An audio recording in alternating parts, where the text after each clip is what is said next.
What's up, keto people? Keto cake pop. All right, guys, I made this from recipes that I had in my collection and just kind of thought it up, but I mean, it's just normal like cake pop stuff. That one is so pretty. I don't want to mess that up. All right, I'm just gonna pray first.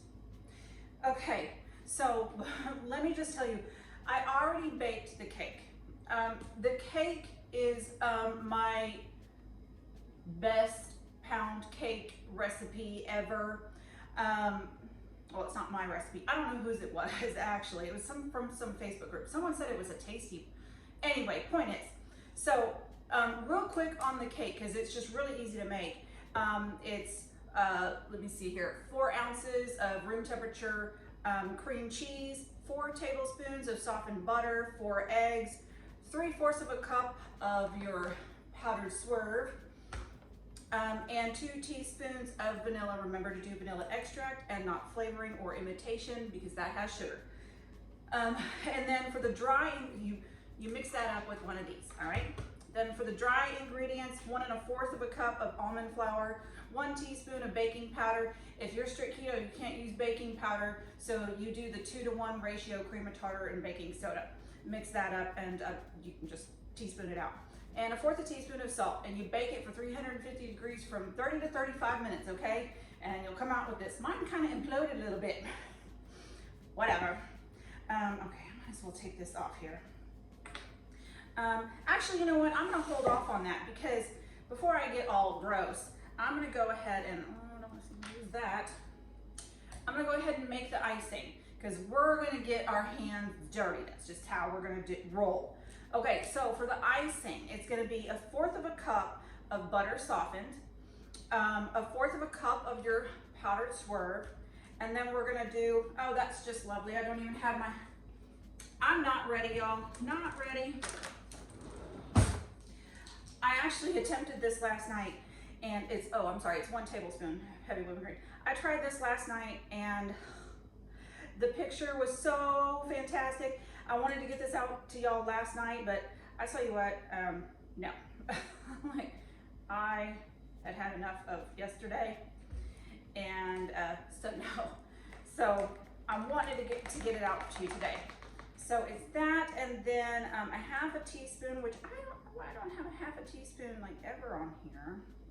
So I'm just gonna do the 1 teaspoon and eyeball it.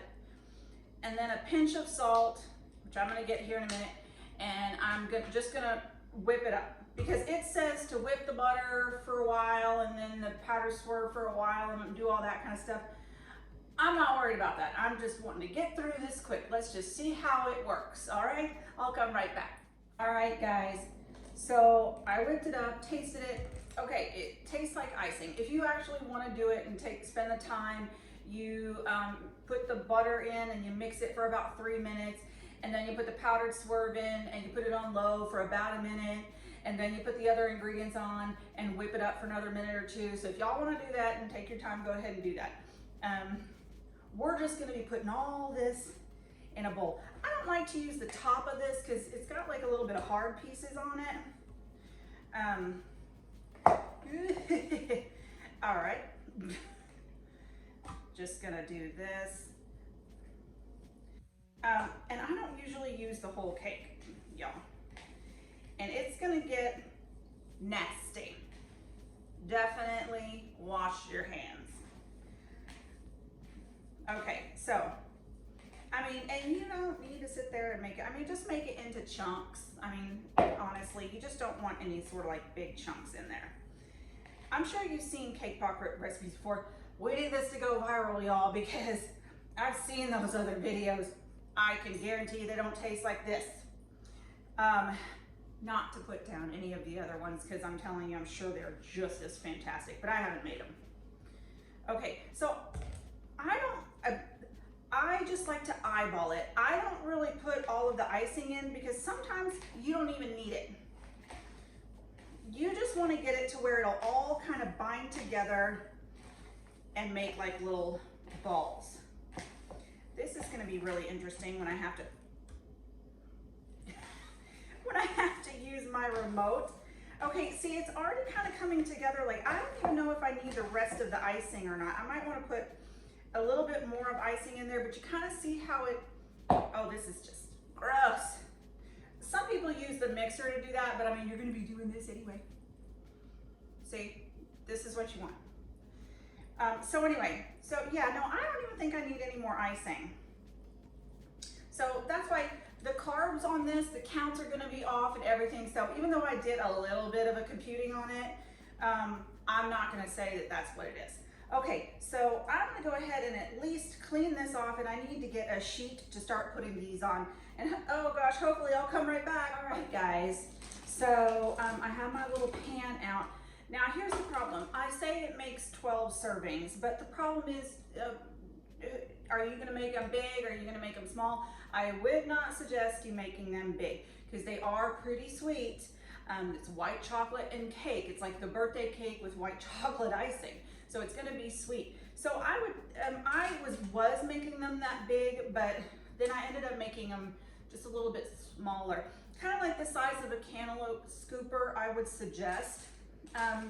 I did buy these from Amazon. I'll put a link below. These were the cheapest that I could find, but usually you can find them sometimes in your grocery store. I couldn't, or like at Michael's or any sort of craft store, but I'll put the link below to those. And so all we're gonna do here, and here's my other, just roll it.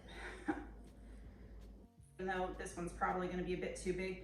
Now here's my thing, because since Halloween is kind of coming up, not only have I made on there like that, we're just going to continue on, but I also made these like kind of triangular shapes, and I'm thinking of doing a ghost. And then I tried to make more of like a round sort of face shape to do like a Frankenstein. And then you would have to kind of, instead of the white chocolate, when you're melting it, do a little bit of green in there and cover that, and do like a little Frankenstein. Anyway, so I'm gonna continue on with that. You pop them in the fridge for an hour because you want them to harden up. Otherwise, when you, see like right there, when you go to dip it in the chocolate, it's gonna come right off. So you want it to be able to stick to the stick. So in an hour, or I tell you what, I actually put mine in the freezer for an hour. Now mind you, you won't be able to eat them immediately, but you're gonna have the chocolate harden anyway. Like I waited till the next day to try mine. Oh, I was like, my goodness, it was so fantastic. So anyway, depends on what you want to do. Freezer for 30 minutes, and then when in like probably about an hour and a half, you can eat them. Or put them in the freezer for an hour just to make sure and wait till the next day. Or put them in the fridge for 1 hour. Whatever you guys want to do. I don't know. This is me making up stuff. So anyway, I'm gonna get to the white chocolate melting of it, and I will come right back. Hey guys, I'm back. So I have a double boiler here that I just made with the glass bowl and a pot. I have the water to about here, and it's not boiling. It's in between low and medium, and you're just gonna want to continue stirring these white chocolates, which by the way are the Lily's baking chips, white baking chips. You can get them from the grocery store. If you can't find them, I'll put a link below. And the problem is this takes a long time for them to melt, and apparently chocolate is very temperamental. So you do not want this to, you don't want your water to be too hot. Matter of fact, I'm gonna turn it down some because it seems to be melting too quick. And the problem is, after 2 of my lollipops, which by the way, look what I did. I put them on bread. I went to the store, bought a $1 loaf of bread so I can stick the pops in. See, I already took a piece of that because that was so good. But I only got 2 smooth ones in before it started getting chunky. Now, how to remedy that, I don't know. But you know what I thought? Once again, since it's Halloween, and here's my one for my ghost, you can turn that into a mummy and just put 2 dark chocolate chips for like eyeballs. So anyway, I'm gonna stir this up. Should probably be about another 3 minutes or so, maybe even less. This is not all of the all of the chips because I'm only doing a few, but you'll certainly want to put all of the chips in. You might even need a second bag, who knows. For 12 of them, yeah, probably, because I made mine too big. Anyway, I'll come right back. All right, hopefully I can do this quick. See, I'm gonna dip this into the chocolate and stir it all the way around. I'm also gonna use my spoon to kind of wrap it all over. And I'll tell you, if you hear that, that's my cat saying, "What are you doing?" I try to get some of the excess off as best I can. See, this is where I messed up the last time. I was sitting here busy doing this, and then all of a sudden, it did the crunching up on me. Okay, so now that this is done, look, I bought these from Goodies. It's sugar-free, it's got erythritol. It probably has some bad things in there, but, well, when I say bad, I mean some form of something that strict people won't like. So you can omit those. I'll put the link to those in my description box too, along with the recipe for this. This is my big like Frankenstein guy, and he's gonna be really big. So anyway, I'm gonna continue doing this and I will come right back. Whew, I am all hot. So note to self, look at the cute little green ghost. Okay, so why am I not creative when it comes to baking or whatever, but I can draw some mean stuff, but on cookies and things, I don't know. But I bought these like edible markers you can get on Amazon if I remember. I'll put a link to them. But anyway, so that's for like your Halloween stuff. But so I'm gonna go ahead and give mine a taste test. This is one of the ones that had the crumbly because the stuff got too hot, the chocolate.